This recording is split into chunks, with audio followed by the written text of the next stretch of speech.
അമേരിക്കയിൽ നിന്ന് വീണ്ടും വന്നിരിക്കുന്നു ഡയലോഗ്. ഇന്ത്യ ചൈന ബ്രിക്സ് ബന്ധം അധിക നാൾ പോകില്ലെന്ന് അമേരിക്കൻ വാണിജ്യ ഉപദേഷ്ടാവ് പീറ്റർ നവാറോ. ഇയാൾ കുറച്ച് ദിവസമായിട്ട് ഇങ്ങനെ ഡയലോഗ് അടിച്ചുകൊണ്ടിരിക്കുക. അന്യായമായ വ്യാപാര രീതികൾ ഉപയോഗിച്ച് അമേരിക്കയുടെ രക്തം ഊറ്റി കുടിക്കുന്ന രക്തദാഹികളാണ് ബ്രിക്സ് രാജ്യങ്ങളെന്നാണ് അദ്ദേഹത്തിൻ്റെ ഏറ്റവും പുതിയ വിമർശനം. മധു കൊട്ടാരക്കര അമേരിക്കയിൽ നിന്ന് ചേരുകയാണ്. Madhu, good morning. ഈ പീറ്റർ നവാറോ നമ്മുടെ ഉറക്കം കെടുത്തുന്ന ലക്ഷണം ഉണ്ടല്ലോ. Good morning S K N. അമേരിക്കയിലെ പ്രേക്ഷകർക്ക് എസ് കെ എൻ ഗുഡ് മോർണിംഗും ഗുഡ് ഈവനിങ്ങും ഒക്കെ പറഞ്ഞിട്ട് ഒരു വർഷത്തിൽ കൂടുതലായി. Good evening all Americans. Good morning and good evening. S K N, വാർത്തയിലേക്ക് വരികയാണെങ്കിൽ ഇന്ത്യ അമേരിക്ക തീരുവ യുദ്ധത്തിൽ ഇന്ത്യക്കെതിരെ തുടർച്ചയായ വിമർശനങ്ങളും ആരോപണങ്ങളും ഒക്കെ ഉന്നയിക്കുന്ന White House trade adviser Peter Navarro ഇന്നും രംഗത്തെത്തിയിട്ടുണ്ട്. ഇപ്പോൾ ബ്രിക്സിൽ ചേർന്നിരിക്കുന്ന രാജ്യങ്ങളുടെയൊക്കെ ചരിത്രം പരിശോധിച്ചാൽ പരസ്പരം വെറുക്കുന്നവരും അതുപോലെ കൊന്നെടുക്കുന്നവരും ഒക്കെയാണ് ഈ രാജ്യങ്ങളെന്നാണ് അദ്ദേഹം പറയുന്നത്. ബ്രിക്സ് കൂട്ടായ്മ അധികം നാൾ നീളാൻ പോകുന്നില്ലെന്നും അദ്ദേഹം പറയുന്നു. അതുപോലെ ഈ ബ്രിക്സ് രാജ്യങ്ങൾ അമേരിക്കയ്ക്ക് ഉൽപ്പന്നങ്ങൾ വിൽക്കുമ്പോൾ അവർ അന്യായമായ വ്യാപാര രീതികളാണ് ഉപയോഗിക്കുന്നത്. ശരിക്കും രക്തം ഊറ്റിക്കുടിക്കുന്ന രക്തദാഹികളാണ് ബ്രിക്സ് രാജ്യങ്ങൾ എന്നുള്ള കടുത്ത ആരോപണവും പീറ്റർ ഉന്നയിക്കുകയാണ്. ഇന്ത്യയും ചൈനയും തമ്മിലുള്ള ബന്ധത്തെ പറ്റിയും അദ്ദേഹം വിമർശിച്ചു. ഈ രണ്ട് രാജ്യങ്ങളും പതിറ്റാണ്ടുകളായി യുദ്ധത്തിലാണെന്നാണ് അദ്ദേഹം ആരോപിക്കുന്നത്.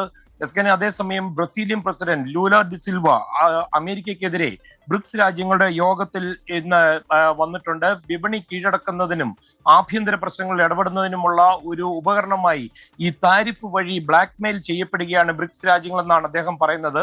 ന്യായീകരിക്കാത്തയും അല്ലെങ്കിൽ നിയമവിരുദ്ധമായ വ്യാപാര രീതികളുടെയൊക്കെ ഇരകളായി ഈ ബ്രിക്സ് രാജ്യങ്ങൾ മാറിയിരിക്കുകയാണെന്ന് അദ്ദേഹം പറയുന്നു. എസ്കനെ, നമ്മൾ ശ്രദ്ധിക്കേണ്ടത് ഇന്ത്യക്കും ബ്രസീലിനുമാണ് ഏറ്റവും ഉയർന്ന തീരുവ അമേരിക്ക ചുമത്തിയിരിക്കുന്നത്, 50%. അതേസമയം അമേരിക്കയിലെ ഇന്ത്യൻ ലോബിയിസ്റ്റിന്റെ തലവൻ ജെയ്സൺ മില്ലർ കഴിഞ്ഞ ദിവസം ഡൊണാൾഡ് ട്രംപിനെ സന്ദർശിച്ചിട്ടുണ്ട്. ട്രംപ് ഭരണകൂടവുമായിട്ടുള്ള നയതന്ത്ര ബന്ധങ്ങൾ ശരിയാക്കുവാൻ ഇന്ത്യൻ സർക്കാർ ഏതാനും മാസങ്ങൾക്ക് മുമ്പാണ് ഈ മില്ലറിന്റെ SHW പാർട്ട്നേഴ്സ് എന്ന് പറഞ്ഞ സ്ഥാപനത്തിനെ ഹയർ ചെയ്തത്. ഏതാണ്ട് $1.8 മില്യൺ ഒരു കോൺട്രാക്ട് ആണ് ഒരു വർഷത്തേക്ക്. US ഇന്ത്യ ബന്ധത്തിൽ തന്ത്രപരമായ ഉപദേശം, അതുപോലെ ആസൂത്രണം, അതുപോലെ ഗവൺമെന്റ് റിലേഷൻസ് അസിസ്റ്റൻസ് എന്നിവയൊക്കെ നൽകുവാനുള്ള ചുമതല മില്ലറുടെ സ്ഥാപനത്തിനാണ്. ഡൊണാൾഡ് ട്രംപുമായിട്ട് വളരെ അടുത്ത ബന്ധം പുലർത്തുന്ന ഒരാളും കൂടാണ് Jason Miller. SKN. Thank you Madhu Kottarakkara. എന്തായാലും ഈ അമേരിക്കയുമായിട്ടുള്ള ഈ വാണിജ്യ ബന്ധം കുറച്ച് മെച്ചപ്പെടുത്തേണ്ടതുണ്ട് നമുക്ക്. ചൈനയും അതുപോലെ റഷ്യയുമായി നല്ല ബന്ധം തുടരുമ്പോൾ തന്നെ ഇന്ത്യയുടെ വാണിജ്യ താല്പര്യങ്ങൾക്ക് അത് വേണം. കാരണം നിങ്ങൾക്കറിയുന്ന പോലെ ഈ ഫോറിൻ എക്സ്ചേഞ്ചിൻ്റെ ഡിഫറൻസ് വലിയ സംഭവമാണ്. പ്രത്യേകിച്ച് അമേരിക്കൻ ഡോളറിൻ്റെ വില വ്യത്യാസമൊക്കെ അറിയാമല്ലോ. അതുകൊണ്ട് തന്നെ ഈ ബന്ധം നമുക്ക് മെച്ചപ്പെടുത്തിയേ പറ്റൂ. ഇതിനകത്ത് നമുക്ക് മറ്റൊരു അഗ്രസീവ് ചിന്തയൊന്നും പറ്റില്ല പുതിയ കാലത്ത്. ലോകത്തെവിടെയായാലും ഏത് സമയത്തും 24 വാർത്തകളും ഓഗ്മെന്റഡ് റിയാലിറ്റി പാക്കേജുകളും എക്സ്പ്ലെയിനറുകളും വിശദമായി കാണാൻ ഞങ്ങളുടെ യൂട്യൂബ് ചാനൽ നിങ്ങൾക്ക് സബ്സ്ക്രൈബ് ചെയ്യാം.